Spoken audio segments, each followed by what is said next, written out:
lecture series on complex analysis for undergraduate students. Today's lecture is on evaluation of real improper integrals part 2. We are learning to evaluate the improper integrals using the residue theory. Today we will learn another method for another kind of improper integrals. So, today we will learn about the improper integrals which are involving sine and cosine functions. The residue theory can also be applied to the evaluation of the integrals of the form minus infinity to plus infinity integral of f(x) cos t(x) dx or the integral of the form integral from minus infinity to plus infinity f(x) sin t(x) dx. These integrals are very useful when we are evaluating the Fourier integrals or we are actually calculating the Fourier series. So, evaluating the or finding out the coefficients of the Fourier sine and cosine series, this kind of integrals appear. Here we would be first assuming that f(x) is satisfying all those conditions which we have learned in the last lecture, that f(x) is again a rational function which is can be ratio of two polynomials px and qx, and this p and q are both satisfying the condition that the factors to them are not common to each other, and the degree of the q, that is the denominator, is at least 2 degrees higher than the degrees of the numerator. So, we are having and moreover this qx will not have any real 0. So, on f(x) we have used, that is all the conditions which in the previous method are being imposed, all those conditions are also valid over here, are being imposed over here.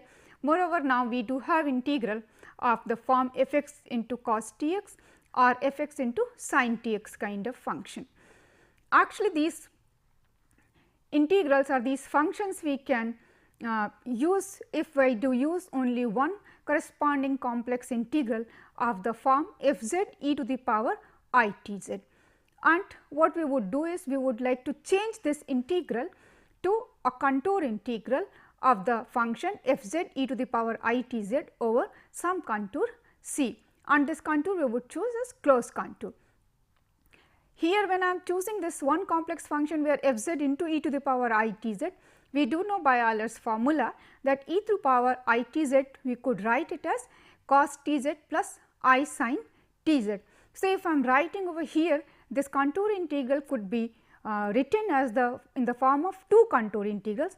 One would be f z e to the one f z times cos t z and plus I times contour integral of f z sin t z. Thus, what we would get, we get that the whatever answer to this contour integral we are getting, we just here it is also a complex value, and whatever the answer we are getting is that would be a complex value. So, we just get it, compare the real and imaginary part, and accordingly we would be able to get the integrals along f z cos t z and f z sin t z. And again, as in the previous theory we had moved, that what we have done is we had used this Cauchy principal value and tried to show that this would be actually ranging to the integral minus infinity to plus infinity f(x) e to the power I t x dx. So, let us see is how we are going to do. First, we will take this t to be positive and real. So, this contour integral f z e to the power I t z dz, this again in the as in the previous method we would use this contour c as the semicircle bounded by the real line. So, f is has a and what we are assuming is that since f z is of the form p z upon q z, where p and q both are polynomials and q is not having any real zeros. So, what we are having is q z would have zeros which are complex numbers. Again what we would consider as in the previous method, that the zeros of q z, because it is a polynomial, so it will have isolated zeros only. So, the zeros of the polynomial q z would be actually the poles of this function f z e to the power I t z, and thus we would go ahead with the residue of the poles which we are having in the upper half plane of the function f z e to the power I t z, and using that we would use this Cauchy principal value.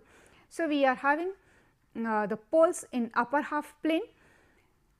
So, by residue theorem we could say is that if I do take this integral in the closed and we would choose this circle such that this semicircle such that all those number of poles are inside this circle. So, inside the interior to this closed contour C, what it says is that by residue theorem we could say that integral along this closed contour C would be nothing but the 2 pi I times summation of residues of f z e to the power I t z, where summation would be all at all the poles which are interior to this contour C, and this contour C is actually consisting of two paths. One is the semicircle, another is the real line or that the real axis. So, we are using this semicircle of the radius r. R is chosen such a large such that all the poles of the function f z e to the power I t z are interior to this semicircle, and we are choosing the this other boundary as real line from minus r to plus r. So, as in the previous method we are writing this by residue theorem, this would happen. Now, as in the previous method we had gone, that is, if I treat this integral minus r to plus r f z e to the power I t z d z, we see this is on the real line. So, this contour we could say is we could write it as minus r to plus r f x e to the power I t x d x. Now, this integral we have to evaluate. This integral is equal to this integral minus, that is the integral on the closed contour C of f z e to the power I t z minus the integral on the path S, which is the part of which is a semicircle of f z e to the power I t z d z. Now, what as in the previous method, here also we will show that when f z is of the form p z upon q z and the degree of q z is at least 2 degrees higher than the degree of p z, this integral along the semicircle would approach to 0 as r is approaching to infinity, and thus we would get that the value of this improper integral from minus infinity to plus infinity f x e to the power I t x d x could be given as 2 pi I summation over the residues of f z e to the power I t z, where the summation would be varying on the all poles in the upper half plane. So, what now we require is that as r is approaching to infinity, integral of f z e to the power I t z d z on the contour S must approach to 0. So, let us first see this portion here. Let us take now my integrand is f z e to the power I t z. Let us first see what is e to the power I t z. E to the power I t z, z is a complex number, we could write it out x plus I y.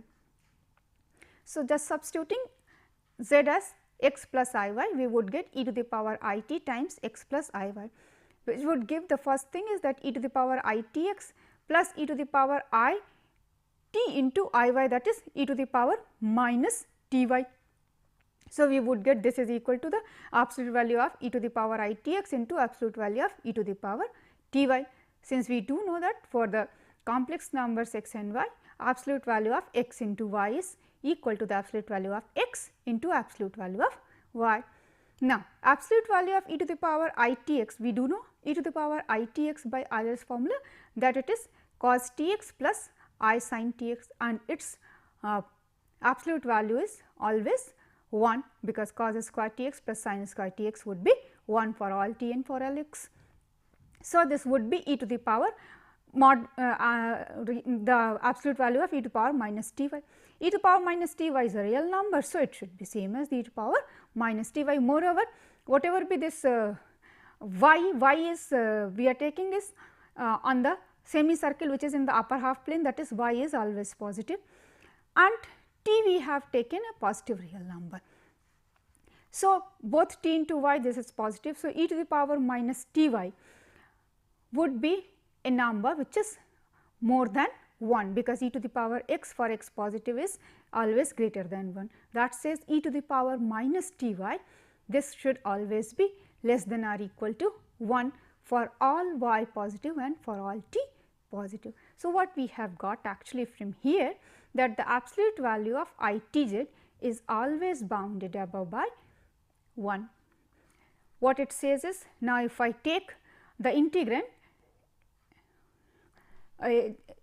so now we have to show that this integral of on the contour S of f z e to the power I t z is approaching to 0 as r is approaching to infinity.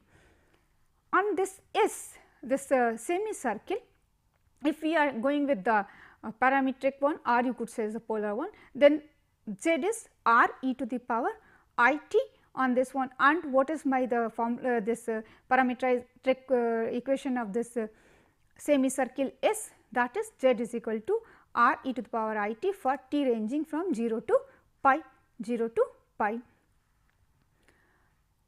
Now, f z e to the power I t z, this absolute value would be actually absolute value of f z, or you could say modulus of f z into modulus of e to the power I t z.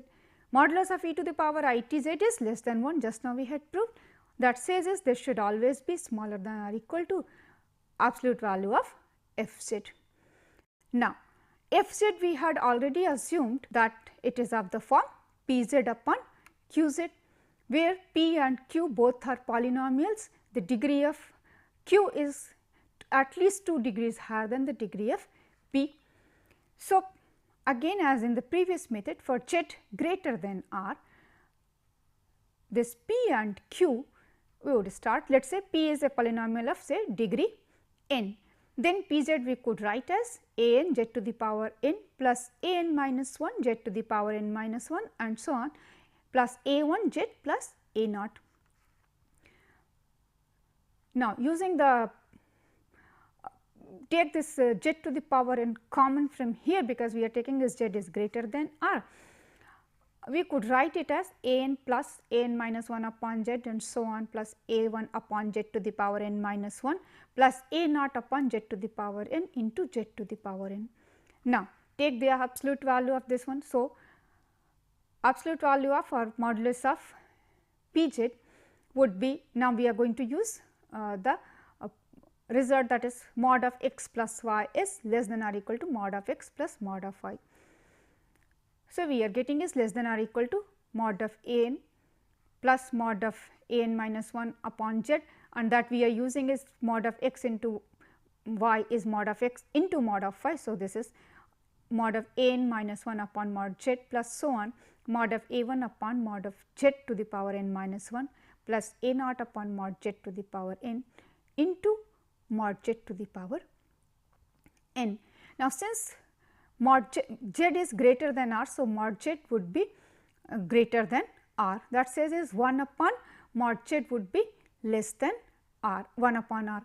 What it says is that this would be less than mod of a n minus 1 upon mod r upon r and so on.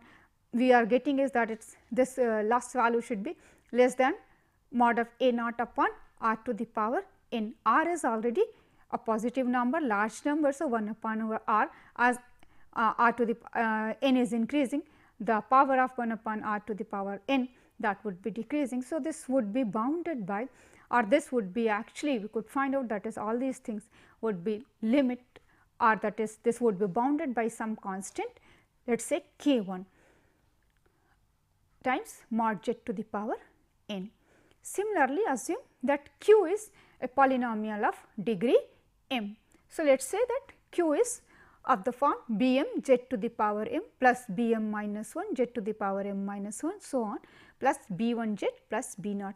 Again in the similar manner, we will take z to the power m common. So, what we could write it as b m plus b m minus 1 upon z and so on, plus b 1 upon z to the power m minus 1 plus b naught upon z to the power m into z to the power m. Now, again take the absolute values. So, absolute value, that is mod of qz. Now, here what we are using?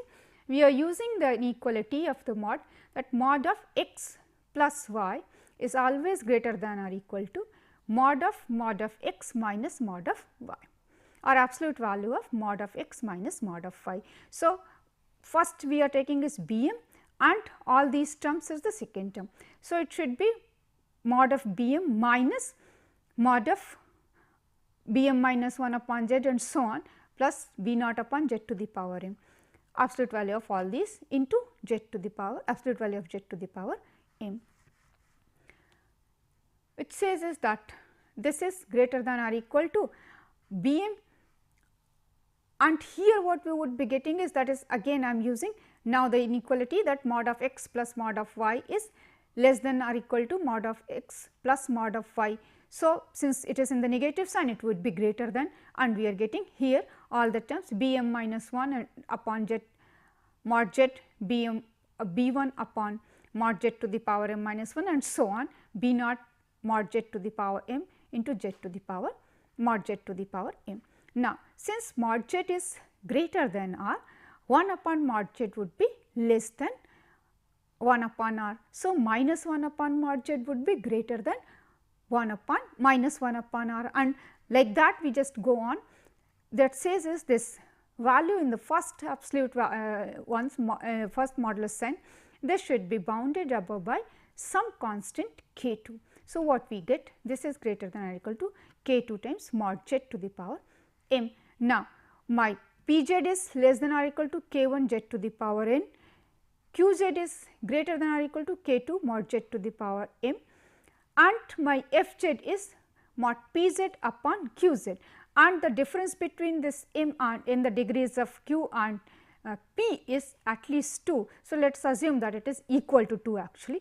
Then what we would have is, this is less than or equal to mod k upon z square, because k2 upon k1 we are taking it as, let us say, another constant k. Since mod z is greater than r, this should be less than or equal to k upon r square. So, as in the previous case, here also we had obtained that absolute value of fz is bounded above by k upon r square, and the integrand fz e to the power I t z, that is completely bounded by the absolute value of fz, and which is bounded by k by r square. So, now what we have got? We have got this result that this is bounded by this one, and absolute value of fz e to the power I t z, this is less than or equal to absolute value of fz, which is bounded above by k by r square for mod z greater than or equal to r, you could say. So, using the ML inequality on this integral of fz e to the power I t z on this semicircle, that is on this path, using ML inequality, this, since the integrand is bounded by this value k upon r square, this would be less than or equal to k upon r square into the length of the contour S. The contour S is the semicircle, its perimeter would be pi r. So, we are getting it pi r, that is, it is actually k pi upon r. So, what we have got, that this absolute value of the integral fz e to the power I t z on this semicircle S is bounded by k pi by r. Now, this value is positive. As r is becoming large and large, this value would approach to 0. So, what we are getting is that as r is approaching to infinity, the integral of fz e to the power I t z with respect to z on the contour S, this would be approaching to 0. So, what it says is that now integral minus infinity to plus infinity f x e to the power I t x, this would be same as the contour integral, the integral of f z e to the power I t z on the whole contour, closed contour C, which is equal to the 2 pi I times sum of the residues at the poles which are interior to this C, that is the poles which are in the upper half plane. So, we have got that formula. Now, actually what we are evaluating, we were evaluating the function the integral of the form minus infinity to plus infinity f x cos t x and f x sin t x. So, let us using the Euler's formula write this integral as f x cos t x plus I times f x sin t x. Now, what we are getting is this should be equal to now 2 pi I summation of residues of f z e to the power I t z, where summation is over all the poles on the upper half plane. This is also a complex number. So, comparing the real and imaginary part from here, we would get actually the two formulas. One is integral from minus infinity to plus infinity f x cos t x is the real part of 2 pi I summation of residue of f z e to the power I t z, where the summation is over all the poles in the upper half plane. And when we compare the imaginary parts, we do just get is that integral of f x sin t x dx should be the imaginary part of 2 pi I sum of summation of the residues of f z e to the power I t z, where summation is running over all the poles in the upper half plane. So, we have got these two formulas, you could say, or rather than a method where we are reaching, that is, we could obtain these integrals, improper integrals, using the residues of the function f z e to the power I t z in the upper half plane. Let us apply this formulas or this method to some of the examples.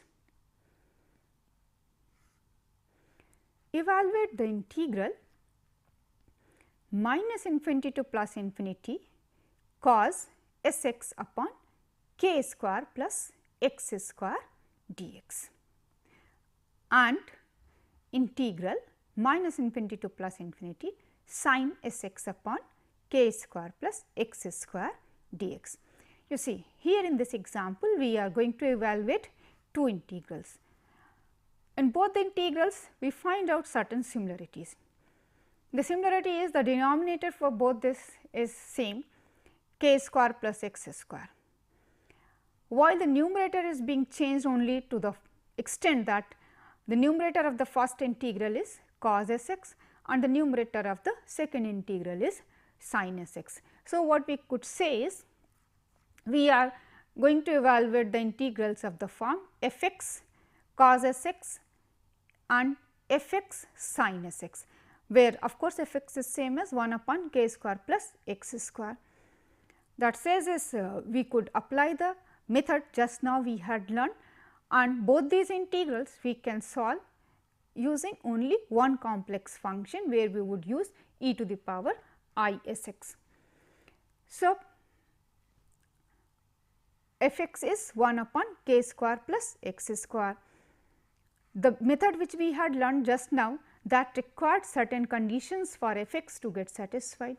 The conditions for the f x were that f x should be a rational function, which we could say is that of the form the ratio of two polynomials. Here it is of course a rational function, the numerator is 1, the constant, the denominator is k square plus x square. Certainly, a constant can always be treated as a polynomial of degree 0, and the denominator is x square plus k square. So, this is a polynomial of degree 2. One more condition we required on the numerator and denominator, that the none of the factors should be common. Of course, here we are not having any factors common. Moreover, this denominator x square plus k square does not have or does not have any real zeros. Moreover, the degree of the numerator is 0 because it is a constant, and the degree of the denominator is 2. So, the degree condition is also satisfying. That says this, that all the conditions of the method just now we have discussed, they are satisfying. So, we could, and moreover here we are finding out that f of minus x is same as f of x also. This condition actually, when we are evaluating this integral from minus infinity to plus infinity, is not really very much required. But if we have to evaluate the improper integral of the form 0 to infinity, then this condition or this even condition of that function is even would be helpful when we are evaluating the integral from 0 to infinity. Then we could say is that the integral 0 to infinity would be half of integral minus infinity to plus infinity of f x cos s x dx. So, let us say apply our method that says is the function we would require as e to the power I s z upon k square plus z square, and we would require to see the poles of this function in the upper half plane and then calculate the residues and use the result which just now the things which we had obtained, that integral minus infinity to plus infinity f x e to the power I t x dx would be 2 pi I times summation of the residues of this function, where the summation would be on all the poles in the upper half plane. So, just using this Cauchy principal value, we would get this result, that is integral minus infinity to plus infinity e to the power I s x upon k square plus x square dx should be 2 pi I times summation of residues of f z e to the power I s z, where the summation would run over all poles in the upper half plane. So, let us see the residues. So, now we have to find out the residue of the function e to the power I s z upon k square plus z square. This function now we will treat as p z upon q z, and here q z is the zeros of this q z implies that is z is equal to plus minus k I when k is, now I am making one assumption because here it was k square. So, whether k is positive or negative, it was not making an effect. Now, let us assume that k is positive. Of course, why I am assuming k is positive, that also you would have got it. If k is positive, then plus k I would be in the upper half plane and minus k I would be in the lower half plane. If k is negative, then actually minus k I would be in the upper half plane. So, without loss of generality, if k is negative, I can say k is some minus n where n is positive, and thus we can always assume that k to be positive. So, that is we had assumed that let us say k is positive. So, this 0 we would have at plus and minus k. That says is that the function e to the power I s z upon k square plus z square, this will have pole at only one point k I, that is on the imaginary axis at k in the upper half plane. So, we have to calculate the residue at that point. Calculating the residue at that point says is since the function is of the form p z upon q z, we would use the formula of the residue at z naught of any function f z as p z naught upon q dash z naught. What is q dash z here? Q dash z here is 2 z only. So, we would get the residue at k I of f z e to the power I s z as e to the power, that is p k I and upon q dash at k I, that is e to the power I s z is I k upon 2 z, z is I k, that is at z is equal to k I r I k. What it says is in the numerator we would be getting is e to the power minus s k upon 2 I k. This is the residue. So, now let us apply our Cauchy principal value. We got it, that is integral minus infinity to plus infinity e to the power I s x upon k square plus x square dx. This would be 2 pi I residue times residue at k I of f z e to the power I s z. The residue of this one is just now here which we had calculated, this is e to the power minus s k upon 2 I k. So, we just multiply it, that is 2 pi I into e to the power minus s k upon 2 I k. So, 2 I and 2 I got cancel it out, we would get it as pi by k e to the power minus s k. So, what we have got? We have got integral of minus infinity to plus infinity e to the power I s x k square plus x square dx is equal to pi upon k e to the power minus s k.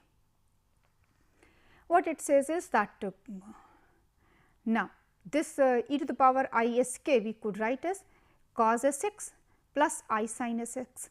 So, we would get the two integrals, one is cos s x upon k square plus x square dx, another would be the integral minus infinity plus infinity sin s x upon k square plus x dx, and with plus I, that is we would be getting the real and imaginary part. So, compare this real and imaginary part of this. So, this is here we are having two parts, one is real part and another is imaginary part.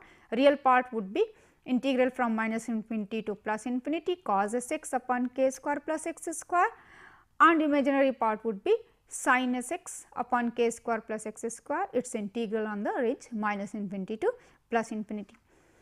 The evaluation we have got only the real number.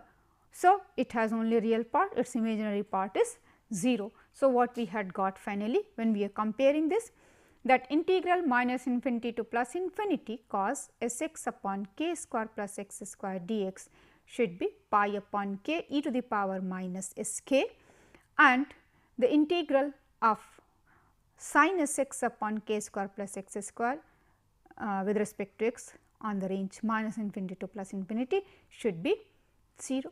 So, we had evaluated it using this residue theory. We had shown that this would be the integral. Now, let us do one more example.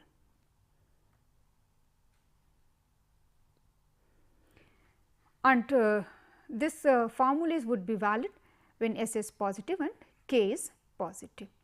So, let us do one more example of this kind. Show that integral 0 to infinity of cos x upon x square plus 1 whole square dx is pi upon e. So, now we have to prove this formula. Now, we see that the integral is now from 0 to infinity. The integrand is having one term cos s x and another term is 1 upon x square plus 1 whole square. So, we see that we could write this as the form of f x cos s x kind of integral. So, we have to check about the conditions for f x. If it is satisfying all those conditions, we can move to the method just now we had learned. So, let us see what is my f x. My f x is 1 upon x square plus 1 whole square. Of course, we can say this is a rational function of the form p x upon q x, where p x is the constant. So, it is a polynomial of degree 0. The denominator q x is x square plus 1 whole square. Certainly, it is also a polynomial whose degree is 4. So, we are having is that the ratio of this is f x is the ratio of two polynomials. None of the polynomials have any factors in common, and the degree of the denominator is 4, degree of the numerator is 0. So, the condition is also satisfied. One more important condition we require, that the denominator should not have 0 on the real line. That is, it should have no real zeros, that roots should not be real. Certainly, x square plus 1 has the roots as plus or minus I. So, we would have the double roots plus I and minus I. So, this is not having any real roots. So, all the conditions are being satisfied. Moreover, since I have to evaluate this integral from 0 to infinity. Now, residue theorem we are applying in the integral from minus infinity to plus infinity. So, for that we have to check one more condition of the even function. If x we are replacing with minus x, this x square will remain as same as x square. So, we are getting is f of x is same as f of minus x for this function, or if I treat this complete integrand cos x upon x square plus 1 whole square. So, if I change x to the minus x, I would get, because cos of minus x is same as cos of x, and this is x square plus 1 whole square, that is this whole function is an even function. That says is, now we could use the condition that integral 0 to infinity of f x dx, where f x is the even function, would be half of 0 to infinity integral f x dx. So, we would be going to use that formula. Now, we want to change this integral to the contour integral. So, we would change this integral to the contour integral of the function e to the power I z upon z square plus 1 square 1 whole square dz, where the contour C is a semicircle bounded by the real line, and that semicircle we would have of the radius r, and that r should be such a large number such that all the poles of this function should be interior to that semicircle. Now, let us see this integrand e to the power I z upon z square plus 1 whole square. The denominator thus has zeros at plus minus I, and both the zeros are of the order 2. So, this function will have only second order poles at z is equal to plus and minus I. So, we can apply the Cauchy principal value, because I would have only one pole of the order 2 in the upper half plane. We could use this integral minus infinity to plus infinity f x e to the power I x dx should be 2 pi I summation of residues of f z e to the power I z. Now, the work remains is to find out the residue of this function at all the poles in the upper half plane. So, let us come to that part. We have to find out the residue of this function e to the power I z upon z square plus 1 whole square. Just now we had seen that this function has only 2 poles of the second order, one is at plus I, another is at minus I. So, on the upper half plane we would have only one pole, this is of order 2. So, whenever we have to find out the residue of a pole of order m greater than 1, we would use this formula. So, we are going to use the formula of finding out the residue at z is equal to z naught of a function f z is nothing but 1 upon factorial m minus 1. The m minus 1 is derivative with respect to z of z minus z naught to the power m into f z evaluated at z is equal to z naught. Here my m is 2. So, m minus 1 would be 1. So, we will use this formula, and now we will calculate the residue at z is equal to I. This is a second order pole. So, I would have m is equal to 2. That says is I would get residue at z is equal to I of the function e to the power I z upon z square plus 1 whole square. Since m is 2, so I would get 1 upon factorial 1, that is 1, and m minus 1 is 1. So, I would get the first derivative, that is d by dz of z minus I whole square into the function e to the power I z upon z square plus 1 whole square. Now, this should be evaluated at z is equal to I. This z square plus 1 we could write as z plus I into z minus I. So, I would get in the numerator in the denominator here z minus I whole square into z plus I whole square. So, z minus I whole square and z minus I whole square would cancel it out. What we would left is d by, that is derivative of with respect to z of the function e I z upon z plus I whole square. It should be evaluated at z is equal to I. So, find out its derivative, not very difficult function. First, the derivative of the first function, it is I e to the power I z upon z plus 1 z plus I whole square plus the first function into the derivative of the second function. So, e power I z is as such, the derivative of 1 upon z plus I whole square is minus 2 upon z plus I whole cube. This we have to evaluate at z is equal to I. So, if I keep z is equal to I here, I would get e to the power I into I, that is e to the power I square. So, it is e to the power minus 1, and here I would give me I plus I, that is 2 I.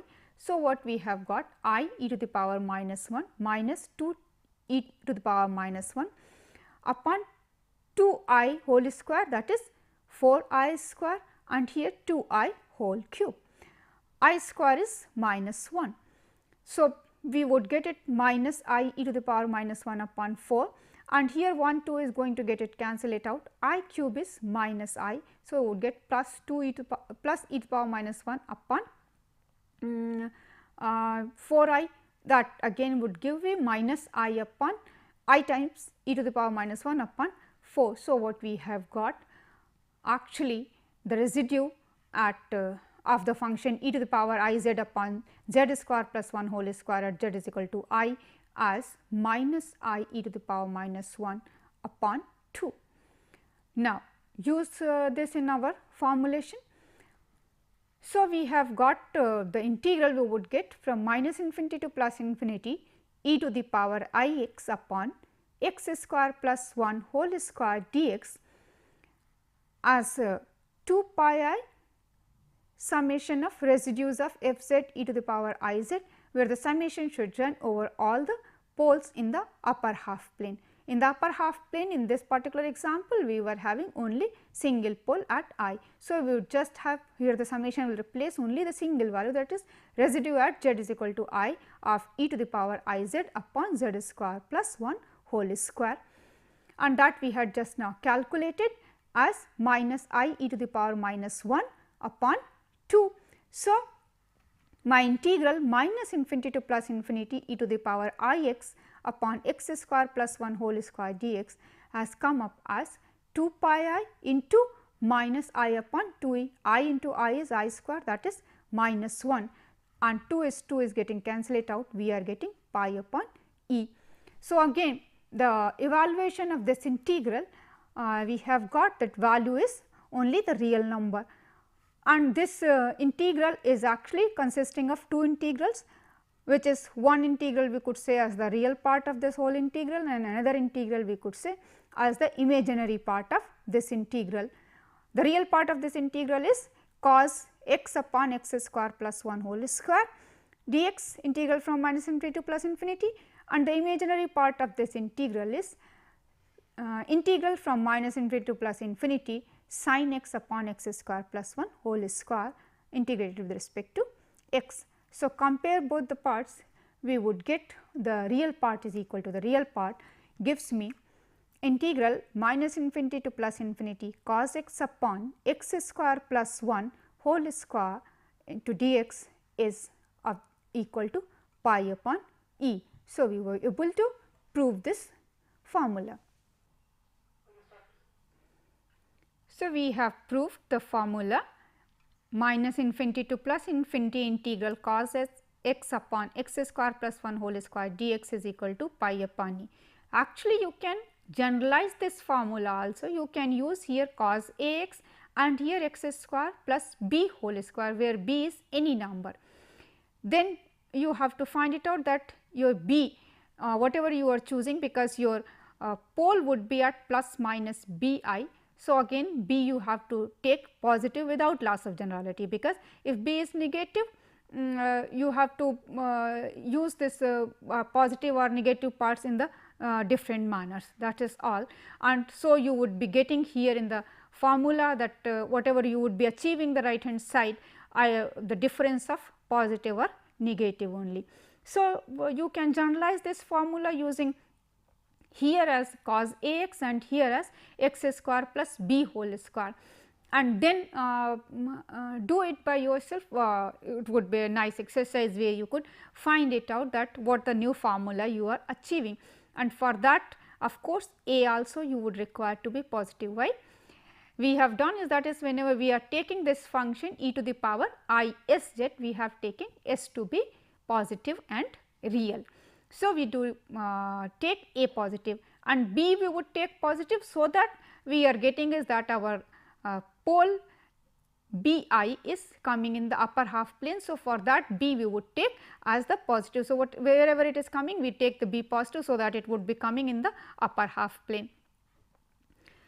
So, today we had learned that if our improper integrals are of the form where the integrand we could write as f x into cos s x or f x into sin s x, and if our integral is from minus infinity to plus infinity, that is it is again an improper integral, then we can use this residue theory again. Of course, we required the method which we had learned today, that f x should satisfy certain conditions. Those conditions are that my f x should be a rational function, or more precisely my f x should be the ratio of two polynomials p x and q x, where p x and q x should not have any factors common, that is it is in the most reduced form, and the zeros of q x should not be real. So that we do have poles only, so that we do not have any isolated singularity for the corresponding complex function e to the power I s z f z on the real line.